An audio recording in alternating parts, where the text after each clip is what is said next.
तो guys welcome to my YouTube channel. आज हम बात करेंगे इंडियन पॉलिटी के बहुत ही important topic the doctrine of colourable legislation के बारे में। दोस्तों ये बहुत ही इंपॉर्टेंट टॉपिक है from the perspective of UPSC, MPPSC and other competitive exam as well. दोस्तों ये डॉक्ट्रिन जो है ये वो लीगल प्रिंसिपल पे आधारित है जहाँ पर पे जिसका मकसद है excessive unconstitutional use of legislative authority का। जहाँ यूज़ हो रहा है, अनकॉन्स्टिट्यूशनल यूज़ हो रहा है, उसे प्रिवेंट करना ही इसका एक मकसद है। ये कब आता है दोस्तों पिक्चर में? जब लेजिस्लेचर जिसके पास पावर नहीं है, he does not possess the power to make the law upon a particular subject, पर फिर भी इनडायरेक्टली वो बना लेता है। दोस्तों अगर लेजिस्लेशन का प्राइमरी इंटेंट है to achieve an end that falls outside the constitutional authority, जो लेजिस्लेटिव बॉडी की कॉन्स्टिट्यूशनल अथॉरिटी के बाहर है, तो हम उसे क्या करार कर देंगे? कलरेबल करार कर देंगे। इसका मेन मुख्य उद्देश्य यही है कि पिथ एंड सब्सटेंसेस निकालना। किसका? ऑफ लेजिस्लेशन का। पिथ एंड सब्सटेंसेस ये भी एक डॉक्ट्रिन है। पिथ मतलब जो जैसे हम घर में गेहूं में से कंकड़ अलग करते हैं, ठीक उसी तरीके से ये डॉक्ट्रिन काम करती है, doctrine of pith and substances. इस अगर the true nature and the character of the law, अगर क्लोजर स्क्रूटनी से यह पता चलता है कि जो सब्जेक्ट मैटर पे जिसमें लॉ बना है वो लेजिस्लेटिव परव्यू के बाहर है, तो इसे कोर्ट स्ट्रक कर सकती है एज कलरेबल। ये डॉक्ट्रिन ज़्यादातर अप्लाई होती है article 246 of constitution of India, which has demarcated the legislative competence of the parliament and state legislative assembly by outlining the different subjects। दोस्तों आर्टिकल 246 में हमारी 3 लिस्ट के बारे में बताया गया है: union list, state list and concurrent list. यहाँ पर पे यूनियन, स्टेट और बोथ की किस सब्जेक्ट पे लॉ बनाएंगे ये हमने बहुत ही स्पेसिफिकली तरीके से बाइफर्केट कर दिया है। दोस्तों आगे बढ़ने से पहले मैं आपको आर्टिकल 246 दिखा देता हूं ताकि ये डॉक्ट्रिन और अच्छे से समझ में आए। आगे बढ़ने से पहले ये एक और बात मैं आपको बताना चाहता हूं कि डॉक्ट्रिन ऑफ कलरेबल लेजिस्लेशन ये कुछ नहीं है, ये एक तरीके की डॉक्ट्रिन है। यहाँ पे लेजिस्लेटिव बॉडी के द्वारा जो एक्सेसिव अनकॉन्स्टिट्यूशनल पावर यूज़ की गई है उसको चेक एंड मार्क करना, और इसका मेन उद्देश्य यही है कि ऐसा मकसद प्राप्त करना जहाँ पर पे जो कॉन्स्टिट्यूशनल अथॉरिटी है लेजिस्लेटिव बॉडी की, जहाँ उन्होंने अपने आगे बढ़ के कार्य किया है, उसे कलरेबल घोषित करना जो उनके सब्जेक्ट मैटर में नहीं आता। इसका मेन काम है पिथ एंड सब्सटेंस को एग्जामाइन करना, ट्रू नेचर को और कैरेक्टर को पता करना क्लोजर स्क्रूटनी के द्वारा। किससे रिलेटेड? वो सब्जेक्ट मैटर जो आर्टिकल 246 के द्वारा आउटलाइन किए गए हैं, डिमार्केटेड किए गए हैं, अलग अलग लेजिस्लेटिव कॉम्पिटेंस ऑफ इनकी पार्लियामेंट और स्टेट लेजिस्लेचर के। दोस्तों एक बार आर्टिकल 246 हम देख लेते हैं बारीकी से। दोस्तों आर्टिकल 246 क्या कहता है? यहाँ 3 लिस्ट का डिस्क्रिप्शन मिलता है: union list, concurrent list and state list.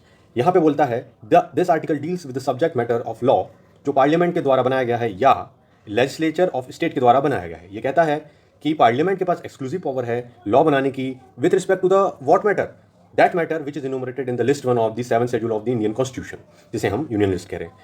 उसी तरीके से parliament and subject to the clause, मतलब इस क्लॉज को देख लें, यहाँ पर यूनियन के पास पावर है कानून बनाने की उन यूनियन लिस्ट के सब्जेक्ट में। तो यहाँ कह रहा है कि लेजिस्लेचर ऑफ स्टेट के पास भी पावर है to make law in respect of any matter enumerated in list 3 in the 7th schedule as the concurrent list. ये थोड़ा समझने में आपको थोड़ा कठिनाई होगी।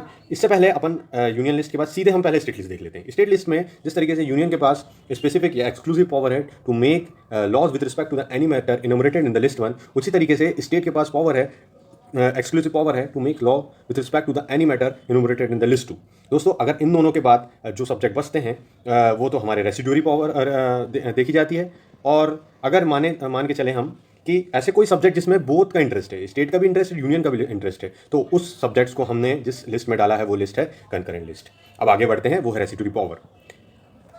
आर्टिकल 246 क्लॉज 4 यहाँ पे बोलता है कि पार्लियामेंट के पास पावर है लॉ बनाने की with respect to any matter.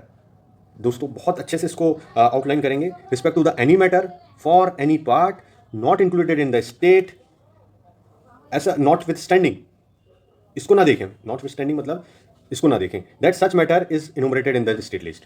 भले स्टेट लिस्ट में मैटर इनुमरेटेड है, पर पार्लियामेंट के पास स्पेसिफिक पावर है to make any law for any part या टेरिटरी ऑफ इंडिया जो नॉट इंक्लूडेड है इन द स्टेट लिस्ट। दोस्तों इसी के साथ हम आगे बढ़ते हैं। ये आपने यहाँ से समझा doctrine of colourable legislation, article 246। अब हम देखते हैं इसका ओरिजिन कहाँ से हुआ है। The doctrine originated from the Latin maxim, ये लैटिन मैक्सिम दी गई है।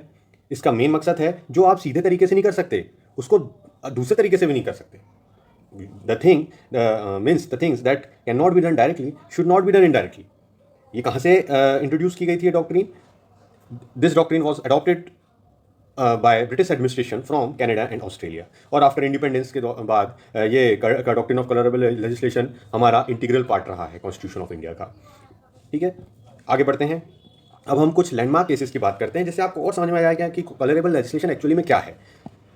सबसे पहले हम स्टार्ट करते हैं case state of Bihar versus Kameshwar Singh. In this case Bihar land reforms act introduce किया गया था। उस पर कई ऐसे आधार थे जिसको चैलेंज किया गया पिटीशन में। कोर्ट ने स्क्रूटनाइज किया कि जो द कंपनसेशन प्रोविजन है ऑफ एक्ट का, एंड ये पाया गया कि जो प्रिंसिपल लेट डाउन है फॉर डिटरमाइनिंग कंपनसेशन। देखिए दोस्तों, लैंड एक्विजिशन होता है तो उसका हमें कंपनसेशन मुआवजा राशि हमें प्राप्त होती है। तो एक्चुअल इंटेंट क्या था लैंड रिफॉर्म एक्ट का? यहाँ पे जो कंपनसेशन डिटरमाइन करने की जो बात बोली गई थी वो बहुत ही इल्यूजरी थी, मतलब एक्चुअली में है नहीं भी है, और बहुत ही आर्बिट्रेरी है, मनमानी है। वाइल द लेजिस्लेशन ऑस्टेंशिबली डील, मतलब बिल्कुल पर्टिकुलरली क्या से डील करता है वो मैटर जो स्टेट लिस्ट में न्यूमरेटेड है। कौन सा मैटर है यहाँ पर दोस्तों? लैंड रिफॉर्म्स का। ये स्टेट लिस्ट का सब्जेक्ट है। कोर्ट ने पाया दैट अंडर द गुइज ऑफ, मतलब कि आप एक पर्दे में रख करके लैंड रिफॉर्म का आपको सामने आप दिख रहा है लैंड रिफॉर्म, पर उसके पर्दे के पीछे क्या है? मेन आपका इंटेंशन है प्रॉपर्टी कॉन्फिस्केट करना without providing just compensation, which could be argued to fall under the ambit of acquisition of property। ठीक है, यहां पर क्या करा गया? ये सब सरकमवेंट किया गया है कॉन्स्टिट्यूशनल रिक्वायरमेंट के द्वारा, कॉन्स्टिट्यूशनल रिक्वायरमेंट को। यहाँ पे लैंड एक्वायर हुआ जिसका कंपनसेशन निर्धारण होता है, और इसके बाद हम मुआवजा राशि का वितरण करते हैं। परंतु एक्चुअल लैंड रिफॉर्म एक्ट का पर्पस यही था, लैंड एक्वायर करके कंपनसेशन प्रोवाइड करना।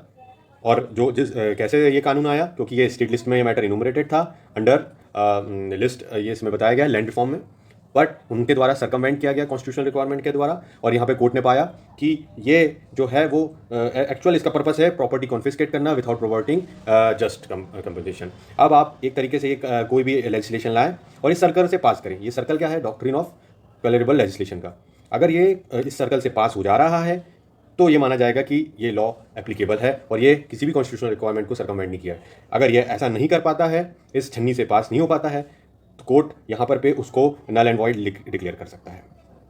ठीक है, समझ में आया? तो अब ये तो जनरल प्रोविजन हो गया, पर क्या कुछ एक्ट ऐसे भी हैं जहाँ पर पे जो एक्चुअल इंटेंट है वही है, परंतु वो कहीं ना कहीं से दूसरे सब्जेक्ट से भी लिंक हो जाता है। मतलब जो मैटर वो यूनियन लिस्ट का ही है, परंतु कुछ उसमें कुछ ऐसी बातें हैं जो धीरे धीरे इंसिडेंटल है। इंसिडेंटल मतलब थोड़ी बहुत लाइट उस पर पड़ती है, किस पे? स्टेट लिस्ट पे।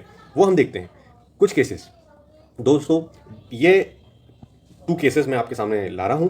इसमें इंसिडेंटल या इंक्रोचमेंट और कलरेबल लेजिस्लेशन के बीच में डिफरेंस आपको देखने मिलेगा। सबसे पहला केस हम यहाँ पे डील करते हैं वो है K C Gajapati Narayan Deo and others versus state of Odisha. यहाँ पे the Odisha state abolition act 1951 को चैलेंज किया गया।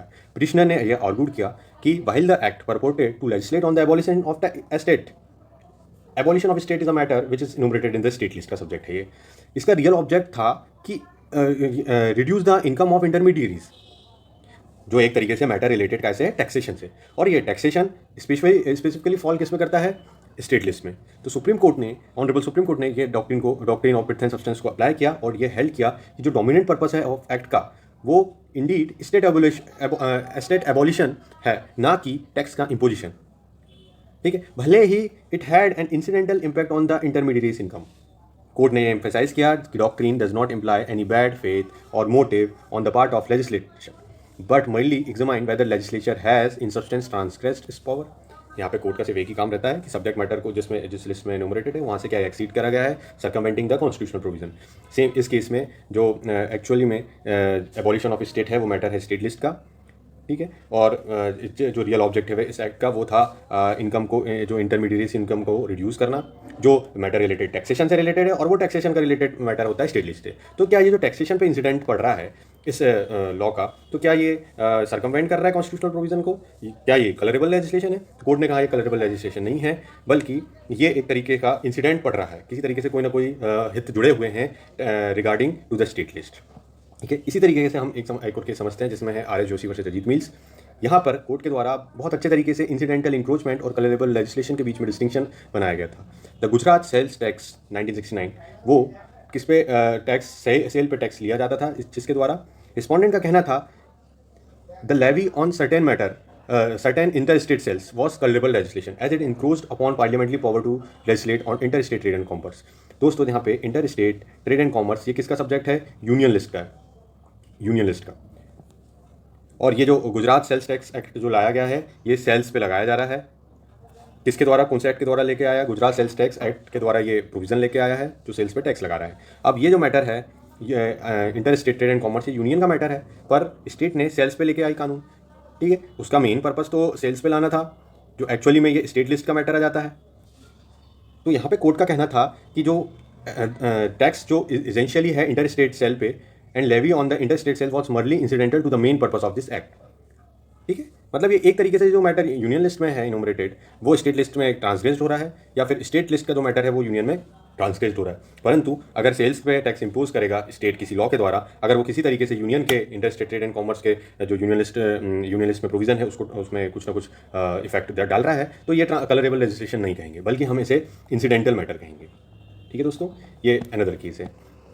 इससे आपको समझ में आया होगा व्हाट एक्चुअली कलरेबल लेजिस्लेशन क्या है और इसका मेन पर्पस क्या है, ठीक है। तो मैं अपने वीडियो को यहीं समाप्त करता हूँ। आगे हम अनदर डॉक्ट्रिन ऑफ लेजिस्लेचर लेके आएंगे। हमारे चैनल से जुड़ने के लिए हमारे चैनल को सब्सक्राइब करें, लाइक शेयर और बेल आइकन जरूर प्रेस करें ताकि आने वाले वीडियो से आप अवेयर रहें। धन्यवाद।